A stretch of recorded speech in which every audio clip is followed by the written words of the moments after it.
روز شب از شوق دل قرآن تلاوت گر کنی، تا دم صبح صفا طاعت عبادت گر کنی، مثل حاتم دایما خیر سخاوت گر کنی،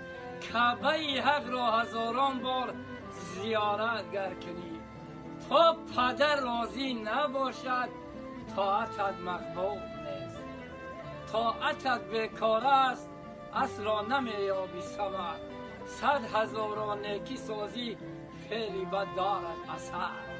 سوخت از دامن تو از خویش هستی بخبر، دان که از عرش عظیم بالاتر است امر پدر، تا پدر راضی نباشد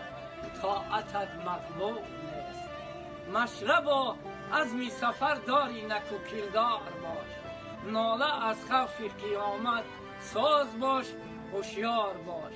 بندگی را پیشه کن شب تا سحر بیدار